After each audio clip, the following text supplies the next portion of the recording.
Hello, this is Nathan, better known as CrazyhermitDM, and this is my podcast, The Hermit's Homebrew.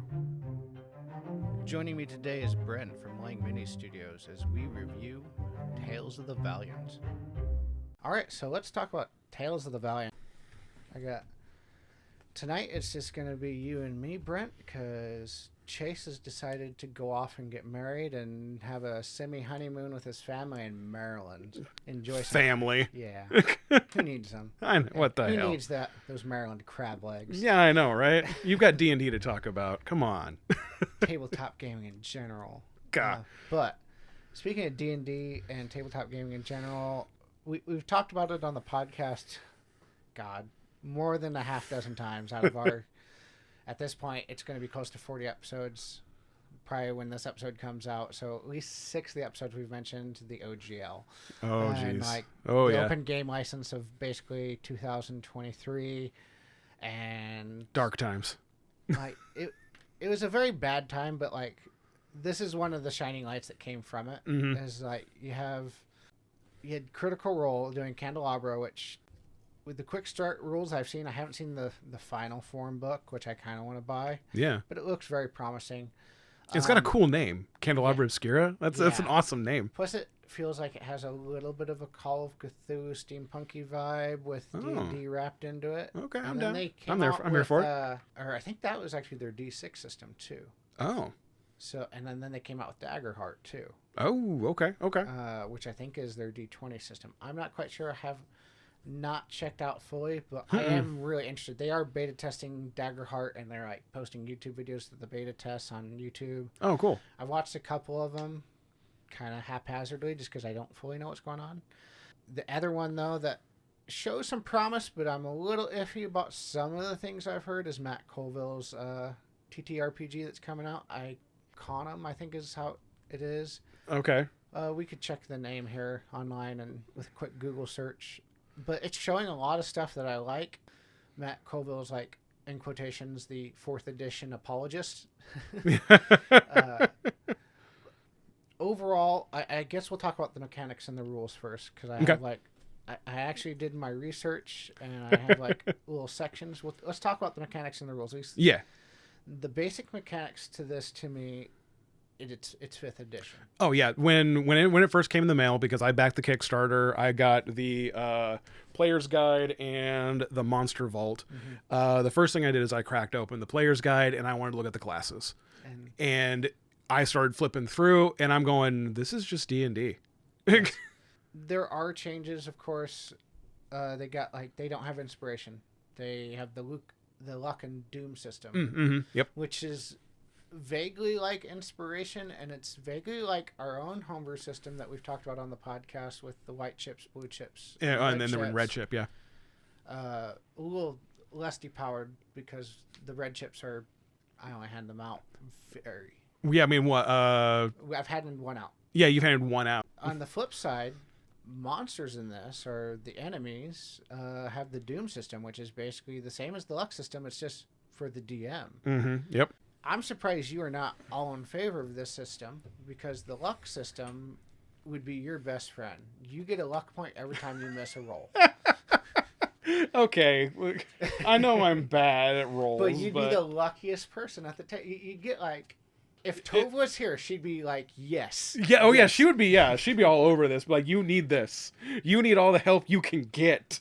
She's this. I'm surprised you didn't come up with this system. Well, the thing is... in all honesty, the last time I DM'd was years ago. Yeah. I mean, I'm talking greater than 5. So, at least with Dungeons and Dragons. Well, at least, okay, yeah, you're correct. With Dungeons and Dragons, I've done Fallout. You're now an overseer with Fallout. Yeah, I'm an overseer in Fallout. Yeah. It's been a while since I've been a DM for D&D, and me rolling bad as a DM, I'm not too tore up about, because I know people don't like when people use these terms, but the DM is supposed to lose. Yeah. I mean, you're supposed to make it a challenge. If the player's something stupid, you have all the right to kill them. But the monsters are supposed to lose. The players... In general. Yeah. In the grand scheme of things, the players are supposed to be heroic. They're supposed to overcome these great odds and be also... If I if I roll like a 3 or a 1 during a fight, I'm not too tore up about it because, oh, okay, that just happened. Now, if I roll 8 or 9 in a row, okay, now we have a problem. But if the Doom system in Tales of the Valiant can help with that, my thing is going to be don't abuse it. I really feel it's a good system. I would like to play test it before I adopt it officially. Ahead of time for anyone that's listening, we have actually not played test the system. This is just our impressions of it basically on paper. And if anyone who's played tabletop games or any game for instance or anything, it looks good on paper. Just because it looks good on paper doesn't mean it's going to be good in action. Exactly. From what I'm getting from other people, though, talking to them online or watching other reviews, other people are saying this is Kobold Press's 5e. And actually, that's one of the big complaints about it. It's 5e.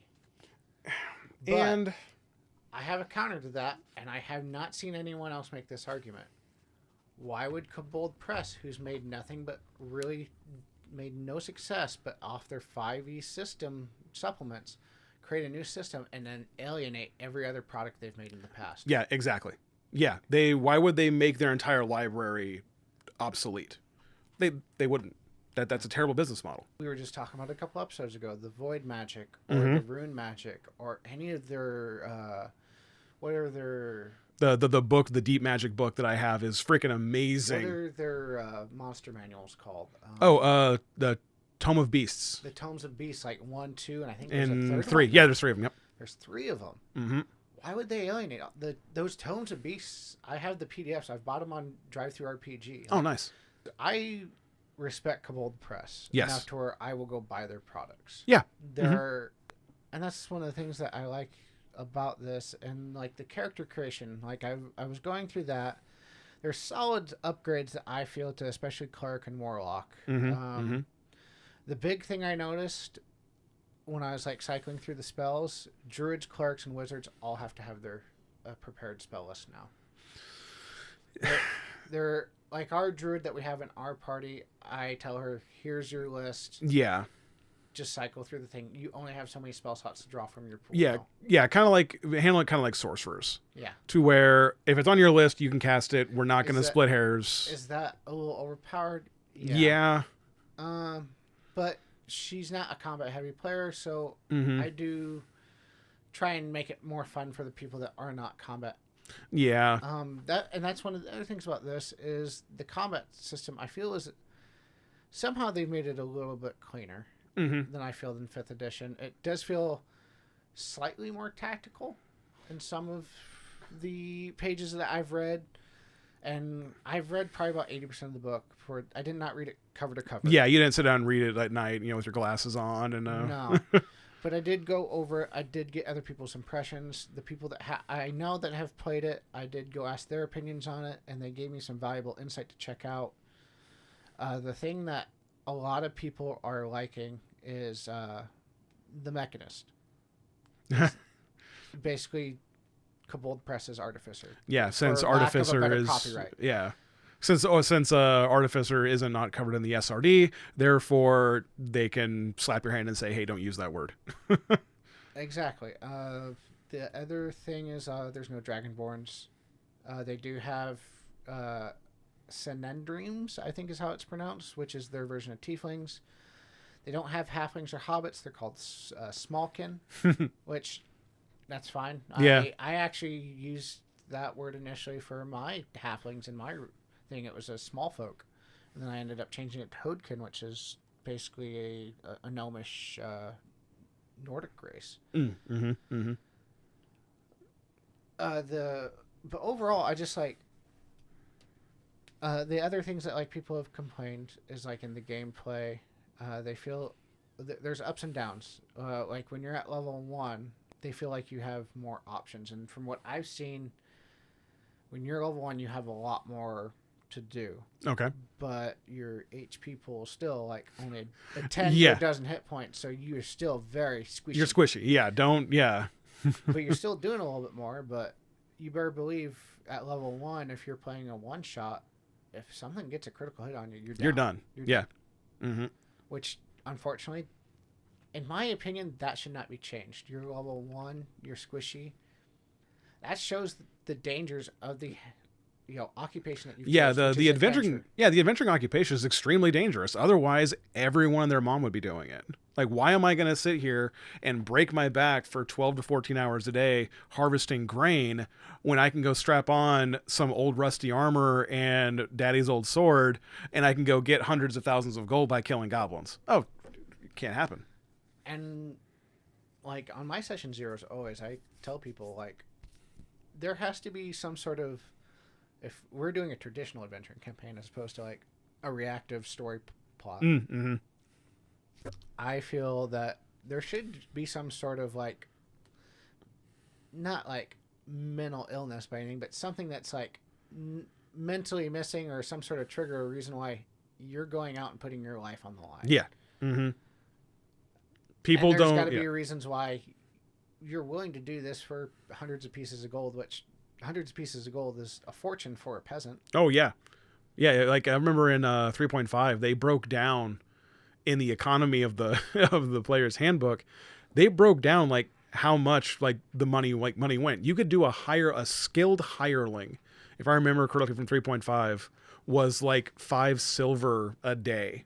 The other thing that a lot of people are wondering is a lot of the major complaints about 5th edition, I think a lot of like other editions of D&D, is they say, I disagree wholeheartedly, but it starts to lose some of its fun after level 10. A lot of the people I've watched online, like, it kind of blows my mind when they say, oh yeah, well, about level 10 is about where most campaigns fall apart. And I'm like, really? Okay. It's, in my opinion, campaigns fall apart either well before that or well after, and they don't fall apart afterward. They conclude. You finish the story. You're going to learn and know pretty early on, in my opinion. I could be way off in left field on this one, but you're going to know early on if this game's working for you or not, within probably the first 5 levels. And if it's not working for you, it's going to come through. The group's going to know it. They're going to feel it. They may not say it, but they're going to go, hey, this ain't working, and then something's going to happen. Or people are going to go, you know what? No, I'm having fun. We're going to figure this stuff out. And then you're going to finish your story. Let's talk about like the magic system, because we were talking about that right before I started rolling. Mm-hmm. And the thing that I noticed, and it was brought up to me, like Pathfinder 2 has this. Okay. And they have the standardized spell list, which I feel really like kind of cleans it all up. They have an arcane, a divine, a primal, and apparently a weird. So what you mean by standard list is that for the arcane list, you have wizard, sorcerer, warlock, bard, all pulled from the same list. Cleric, druid. Cleric would go off the divine list. Druid would go off of the primal. Or okay, cool. Nature, and then the weird list would be the randoms. Oh, okay, cool. Yeah.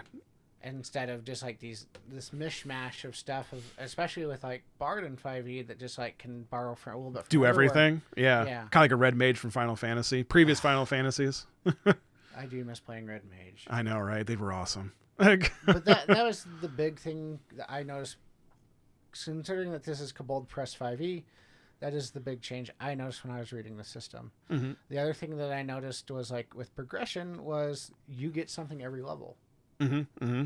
When you look at the table of like 1 to 20, like there are upper levels where I think you gain a spell, or it's just nothing. Mm-hmm. Yeah. And this one you gain something in every level. That's the other reason why I made it making like epic paths, is because you get to these upper levels and I feel they didn't get quite as much support because people don't really play beyond 10. Yeah.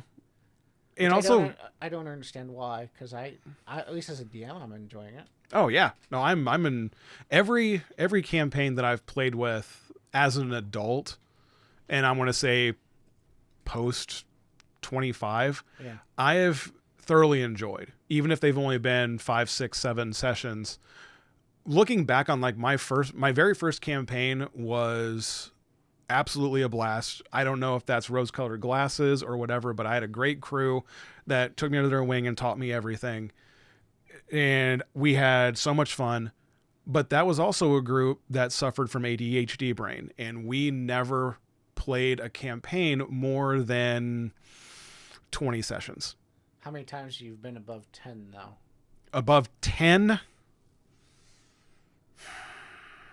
I can count it on one hand, honestly. And I think my one hand, as a DM, I've gotten above that many times, but other than that. Yeah. But the thing is, once we've been in the sessions and campaigns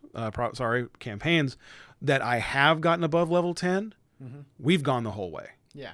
To where it ended with either dying or getting to like level 15 to 17, and then the DM being like, yeah, you guys finished my story. Okay, cool.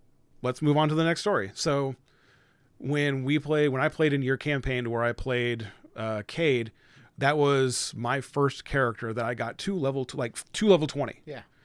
To where everything else was just in the high teens. And I kind of agree with the complaint on 5th edition that the higher levels do seem to kind of lose their pizzazz.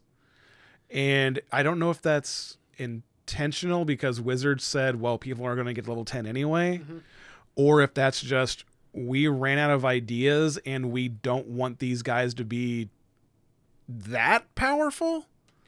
I don't know. I have a couple of personal theories. One, if you really look at Wizards of the Coast and most stuff they bring, it's either 1 to 15.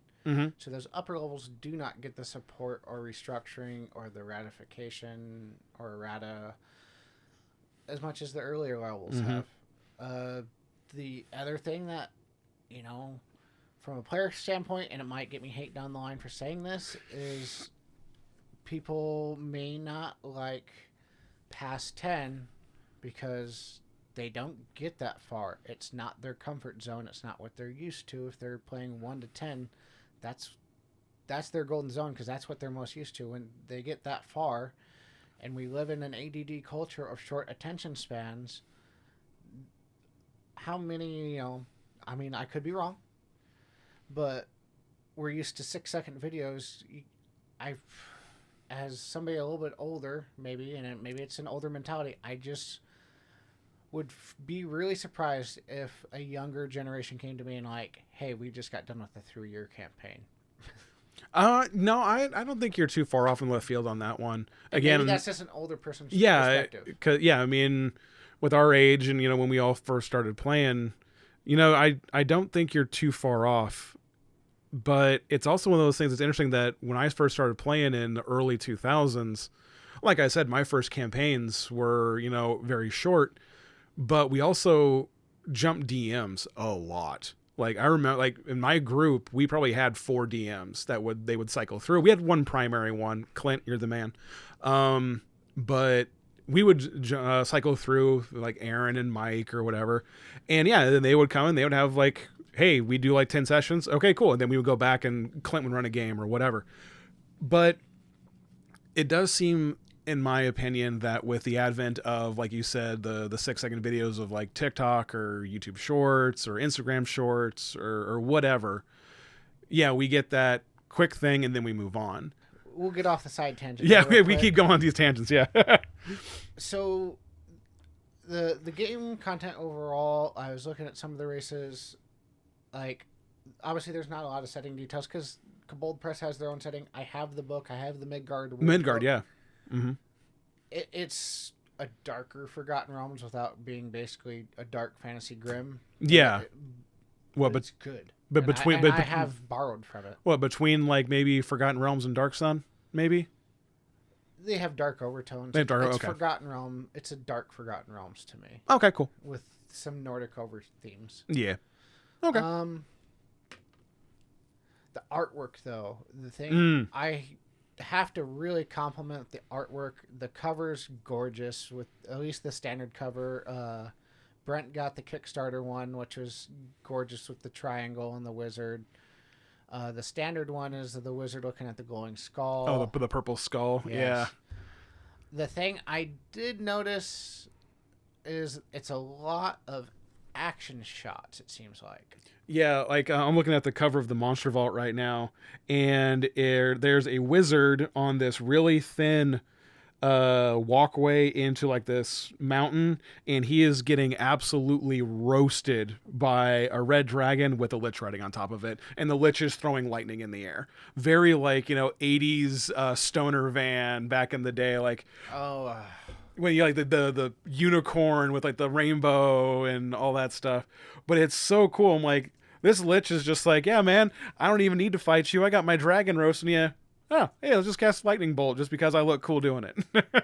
But like for the people, I guess that could be a drawback for the people that maybe get a little bit more inspiration from artwork, kind of like I do. That more people doing the day-to-day stuff, like they're making potions or something. Like that. I don't really see a lot of that type of artwork. Maybe it's because it's Tales of the Valiant. And when you say Valiant, you think of like, the knight in shining armor, the hero, the person going out and getting stuff done. And not saying that the day-to-day workers aren't valiant, because they're 100% necessary and to make a society run, especially in a society of adventurers. You need those potions and magic items fixed. Like literally the opening sentences for what is Tales of the Valiant in the book is the Tales of the Valiant game is an action-oriented role-playing game, or RPG, that pits a group of heroic adventurers against supernatural dangers. So it's not pitched as a high fantasy. It's not pitched as a low fantasy. It's pitched as a heroic fantasy. Yeah, heroic fantasy. Yeah. So yeah, you have to go and do these grand heroic gestures. That brings to mind, like Aragorn and his army of a couple of hundred going against the Black Gates of Mordor, and they open up and there's the literal horde coming out. It's like, there's no way they're going to survive that. They're dead until some Deus Ex Machina kicks in and the ground opens up and swallows everything. So yeah, so that's kind of the idea of, the Valiant in my mind. So I don't know, maybe I'm taking it too literally, but just what I think of. So like when you were looking through this book, what was your ease of understanding it, obviously? When I first dug into it, I had my brain set to 0. I was like, let's read it, let's come in with a fresh thought, try not to overthink it or anything. I started looking at classes, and I'm like, oh, okay, cool, you're a fighter, you're at this, this is, hold the phone. And so, I mean, it was like very, very quickly I realized that if you have experience in D&D 5th edition, there is almost no learning curve. No. And I went, oh, okay, the only thing that was weird is during character creation, there was species, class, and legacy. Lineage. Thank you. Yeah, lineage.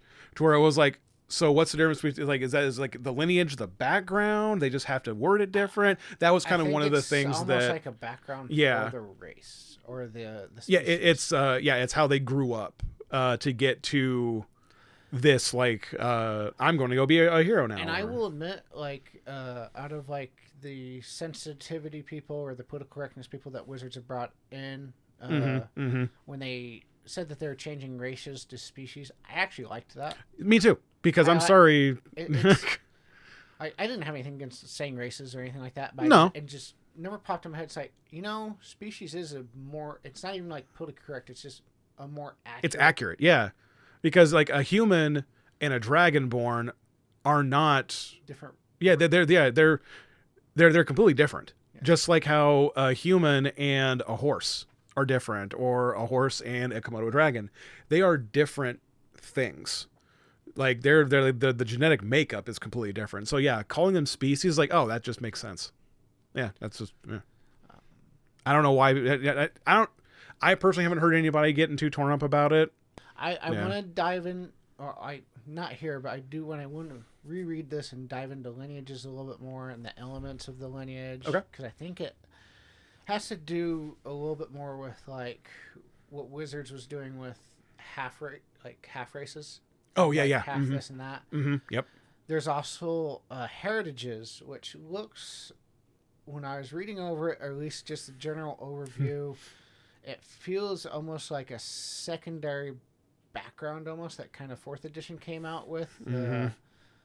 It like seems to tie into the background and your race a little bit. Maybe I misunderstood that, but there's like the anointed heritage, the cloud heritage, the cosmic Neapolitan heritage, the cottage heritage. It's almost to be a race or a species, sorry, driven more with background.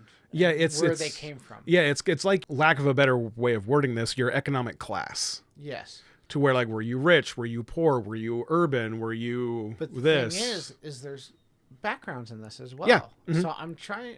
I think I need to really play a little bit more. Yeah. To fully understand how these all kind of tie in. Yeah. That even as a person that's played tabletop gaming for 15 years and seeing this at least on paper, sometimes you just have to play it to see how the machine actually works. Yeah, dive in and get your hands dirty. I mean, you can walk through a museum and see 1,000 different things, but you ain't gonna understand how they all work unless you really see it in action. Yeah, exactly. Mm-hmm.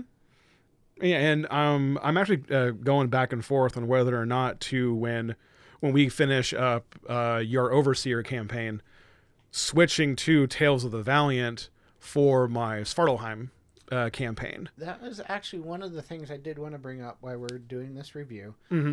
I think if it was a unanimous agreement first off, I would bring it to the group, absolutely. And I feel and the next thing I actually wanted to talk about, and this would be the major downside, was the subclasses. There's only 2 of them per thing. Mm-hmm. I feel if by the time we get done, which I feel like will be done probably around New Year's. Okay. At least that's pending a couple maybe life transition things or cancelizations or something that happens. Yeah, family things. Who knows? Or even you guys go and do something X Factor that's a side quest for a month or 2 because we play twice a month. And we're going to a new area, as I mentioned. Mm-hmm. Which we will cover that in another episode. Which I will be taking extensive notes. Yes. Oh, yeah. But I'd be all for playing this. I like a lot of the things. I think there's a couple of... I think I did not see the way they do initiative. There's a couple of... I did, in my research for this, find out about one initiative system from Cypher that sounds pretty fun. Okay. There was another reviewer on YouTube. I did not catch his name, unfortunately. But basically, you have the monster roll, and that's the target number. Anyone that beats that number goes before the monster. They decide who in that pool goes before the monster. They decide their own order. And then anyone that misses it, then they decide who all goes in the order thereafter. It's basically 3 pools. And that's the way Cypher works. This seems like it'd slot right into D&D. It might affect a rogue player that really goes for all initiative, but they'd still be going first. And if they really have a team that works together, it doesn't matter. It promotes teamwork. Yeah, and that exactly, like, okay, when the fighter and the rogue go before the monster, have the fighter go first. Get up front, hit him a couple of times, draw that attention, and that sets it up to where the rogue can get behind him more easily, and set up a sneak attack. The other thing that I need to see why it's in action, and I see it a bit with 5th edition. I don't really feel it too much with our group, but we are kind of caster heavy. There seems to be a little bit of a difference of power-ish between the marshals and martial classes and the spellcasters, and a lot of people feel that way. Mm-hmm. So I'm kind of wondering if they're able to kind of fix that in certain ways. I do notice a lot of tweaks. There's a lot. It is 5th edition, but there is a lot of tweaks, and there's way too many for me to really list. Yeah. They've really, I feel, polished it. And, Kobold Press, if you want to, send a little bit of love our way some way, then more than willing, because I'm more than willing to play your game system. Oh, absolutely, yeah. Yeah, sure thing. Like, my ease of understanding this, like you said, I started reading this, and I had to literally go back and read it over a couple things. So it's like, okay, there are... Yeah, there is a difference. I'm like, this is no different. Oh, okay, no, there's like a couple of wording things. I noticed with the subclasses, like, their things come at different levels. Yeah. And that's one thing that I have to worry about, because if we do switch to Tales of the Valiant, I know that Vicky wants to play a Circle of Sports Druid. That's the other reason why I was mentioning that is if they don't come out with something that's at least something similar, or there's some sort of homebrew product. Mm-hmm. But I do feel this came out only roughly a month ago. I think I received mine in the mail about a month ago. Yeah, a month, officially maybe 2 months ago. As of this recording, yeah. Yeah, because I'm gonna try and put this out pretty dang quick. Okay.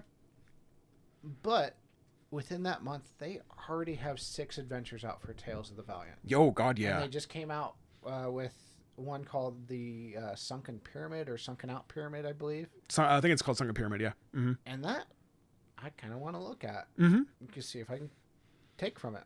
Yeah, when I was in the Kickstarter, they had a bunch of stretch goals that as they were releasing it, they were releasing one-shots, like specifically built one-shots. And yeah, I downloaded all of them.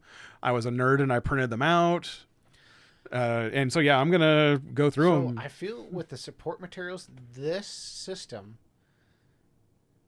is going to, with at least in support methods, I mean, obviously they don't have the money to throw it at like Wizards or Hasbro does, but it's going to get a lot more support. Mm-hmm. Oh, yeah. Its staff. I mean, Kobold Press, I think, if I remember right from hearing from a couple, it's actually literally 12 people. Oh, wow. I didn't know it was that small. That's impressive. Yeah. They're less than 20. I know that. Look at that. That's super impressive. Talking about like gameplay experience, though, from what I've seen online, nothing but positive reviews. Yeah. They were talking. It's just 5th edition. If you don't like 5th edition, you ain't gonna like this. Yeah, that is true. Massive statement there.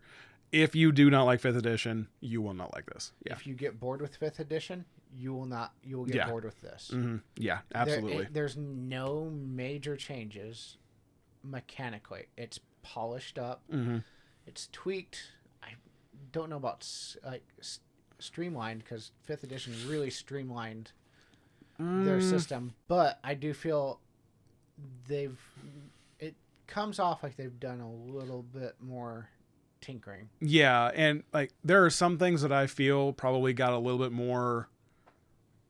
I don't want to say complicated, but like we were talking about character creation, you got your species, your background, your class, and your lineage.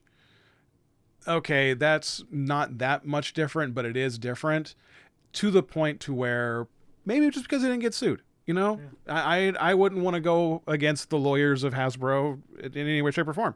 So I can understand changing it for safety, especially in the recent climate of the tabletop role-playing game community. But I will agree that it seems polished.